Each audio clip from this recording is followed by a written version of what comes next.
చిత్రపటంలో చూపించిన ఏబిసి అంటే మనిషి ధైర్యవంతుడు అయినా డీలోని కోరికలతో పనులు చేసినప్పుడు ప్రకృతి సహకారం లేక వరుసగా ఓడిపోతే కుంగిపోతాడు.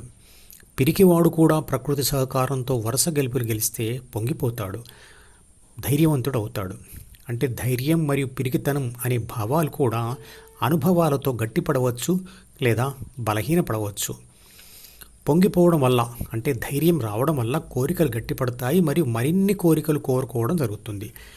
అంటే డి యొక్క సైజు పెరగడం మరియు సి అంటే అహం గట్టిపడటం జరుగుతుంది.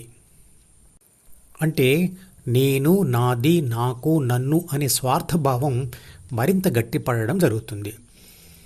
కొన్ని వందల సంవత్సరాలుగా విదేశీయుల పాలనలో బానిస అనుభవాలు పొందుతూ ఉండడం వలన కొందరు హిందువుల మనసులలో పిరికితనం నిండిపోయింది.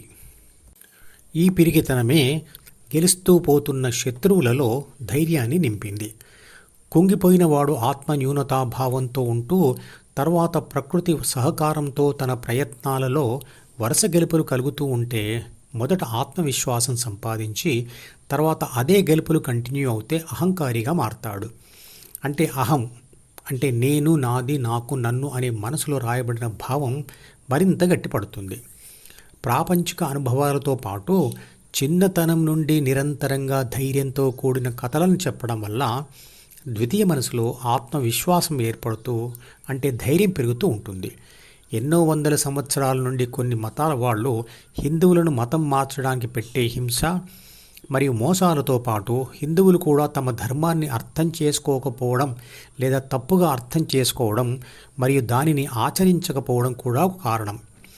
అహింసో పరమో ధర్మ ధర్మహింస తదేవచ అనే శ్లోకంలోని మొదటి వాక్యం అంటుంది అహింస మన ధర్మం. ఈ వాక్యం ఒక్కటే గాంధీ గారి చేత మనకందరికీ చెప్పబడింది అంటారు. కానీ ఈ వాక్యం ఇతర మతస్థులకు ఎందుకు చెప్పలేకపోయారో తెలియదు. కానీ రెండవ వాక్యం అంటుంది ధర్మరక్షణ కోసం చేయు హింస అంతకంటే శ్రేష్టమైనది. అంటే హిందూ ధర్మరక్షణ కోసం అవసరమైతే హింస చేయవలసిందే అని అర్థం. ఈ రెండవ వాక్యం గాంధీ గారు హిందువులకు తెలియచేయలేదు. కానీ రెండవ వాక్యం యొక్క అర్థాన్ని మాత్రం ఆలయాలు కూలగొట్టే మతం వారు చక్కగా ఆచరించారు. శాస్త్రమే కాదు, అధర్మాన్ని అణచడానికి శస్త్రం కూడా వాడతాను అని రాముడు, కృష్ణుడు ఆయుధాలు ధరించి చూపించారు కదా. మనిషి అయినా మతం అయినా వరుస గెలుపులతో ప్రపంచంలో విస్తరిస్తూ ఉన్నప్పుడు వారికి రాక్షస ధైర్యం కలగడం సహజమే. అంటే చుట్టూ ఉన్న పరిస్థితుల ప్రభావం లేదా బోధనలు మరియు ప్రకృతి సహకారం మనిషిలో మంచి లేదా చెడు మార్పును తెస్తుంది. చెడు కోరికలను మరియు ఎమోషన్స్ అంటే ఉద్వేగాలను కలిగిస్తాయి, చేయకూడని పనులు చేయిస్తాయి. పిరికితనం కూడా మనసులో ఉన్న ఒక భావం ద్వారా ఏర్పడే భావోద్వేగమే. అది పోవాలంటే శారీరక వ్యాయామాలతో పాటు రోజు అరగంట అయినా ఇతర అనవసర విషయాల నుండి ధ్యాసను అంటే ఫోకస్ను శ్వాస మీదకు మరల్చి ధ్యానం చేయాలి. హిందువులకు ఎంగిలి తినిపించడం వలన వారు మతం మారతారు అనే విషయం తెలిసి అప్పట్లో మత మార్పిడికి అది కూడా ఒక ఆయుధంగానే చేసుకున్నారు వారు.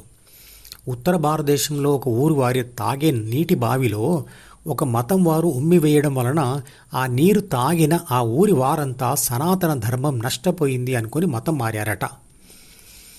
కత్తులతో యుద్ధం జరగకపోయినా అతి తేలికగా మతం మారారు వాళ్ళు. ఈరోజు కూడా మతం మార్చడానికి ఆ మతం వారు ఈ పద్ధతిని అవలంబిస్తున్నారు అనే విషయం ప్రపంచమంతా తెలిసిందే. సనాతన ధర్మం అంటేనే మార్పు లేనిది, శాశ్వతంగా ఉండేది అనే కదా అర్థం. అది బాహ్యమైన పదార్థాల వల్ల ఎంగిలి వల్ల మారదు, నష్టపోదు.